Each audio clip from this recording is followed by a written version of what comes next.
ರಾಜ್ಯದ 14 ಲೋಕಸಭಾ ಕ್ಷೇತ್ರಗಳಲ್ಲಿ ನಾಳೆ ಚುನಾವಣೆ ನಡೆಯಲಿರುವ ಹಿನ್ನೆಲೆಯಲ್ಲಿ ಬಹಿರಂಗ ಪ್ರಚಾರಕ್ಕೆ ನಿನ್ನೆ ಸಂಜೆ ತೆರೆ ಬಿದ್ದಿದೆ. ಇಂದಿನಿಂದ ಮನೆ ಮನೆ ಪ್ರಚಾರಕ್ಕಷ್ಟೇ ಅವಕಾಶ ನೀಡಲಾಗಿದ್ದು, ಚುನಾವಣಾ ಆಯೋಗದ ನಿಯಮಾವಳಿ ಅನ್ವಯ ಕ್ಷೇತ್ರ ವ್ಯಾಪ್ತಿಯ ಹೊರಗಿನ ಮತದಾರರು ಕ್ಷೇತ್ರದಿಂದ ಹೊರಹೋಗುವುದು ಕಡ್ಡಾಯವಾಗಿದೆ.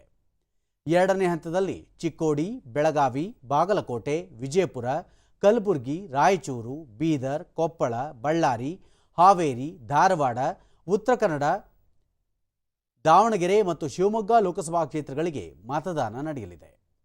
ಇಬ್ಬರು ಮಾಜಿ ಮುಖ್ಯಮಂತ್ರಿಗಳು ಸೇರಿದಂತೆ ಕೇಂದ್ರ ಸಚಿವರು, ಹಲವು ಸಂಸದರು ಹಾಗೂ ಶಾಸಕರು ಚುನಾವಣಾ ಕಣದಲ್ಲಿ ಇರುವುದು ವಿಶೇಷವಾಗಿದೆ.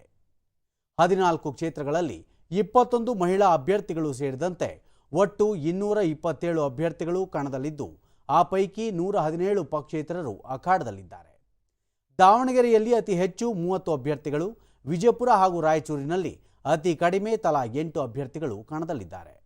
ಒಟ್ಟು 2,59,17,493 ಮಂದಿ ಮತದಾನದ ಹಕ್ಕು ಹೊಂದಿದ್ದಾರೆ.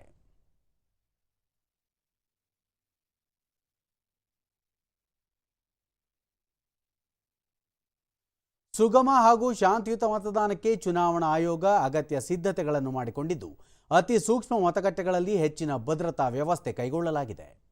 ಮತದಾರರನ್ನು ಮತಗಟ್ಟೆಗೆ ಸೆಳೆಯುವ ಉದ್ದೇಶದಿಂದ ವಿಶೇಷ ಮತಗಟ್ಟೆಗಳನ್ನು ತೆರೆಯಲಾಗುತ್ತಿದ್ದು, ಪ್ರತಿ ಕ್ಷೇತ್ರದಲ್ಲಿ ಸಖಿ ಮತಗಟ್ಟೆ, ಯುವ ಮತಗಟ್ಟೆ, ವಿಶೇಷ ಚೇತನರ ಮತಗಟ್ಟೆ ಹಾಗೂ ಸ್ಥಳೀಯ ವಿಷಯಾಧಾರಿತ ಮತಗಟ್ಟೆಗಳನ್ನು ರೂಪಿಸಲಾಗುತ್ತಿದೆ.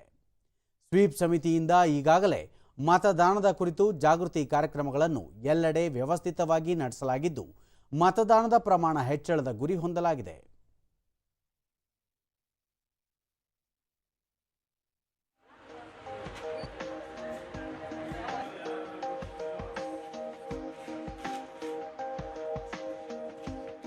ರಾಜ್ಯದ ಮೊದಲ ಹಂತದಲ್ಲಿ 14 ಕ್ಷೇತ್ರಗಳಿಗೆ ಏಪ್ರಿಲ್ 26ರಂದು ಮತದಾನ ನಡೆದಿತ್ತು.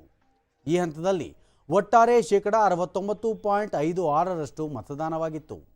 ಮಂಡ್ಯ ಲೋಕಸಭಾ ಕ್ಷೇತ್ರದಲ್ಲಿ ಅತಿ ಹೆಚ್ಚು 81.67% ಮತದಾನವಾಗಿತ್ತು.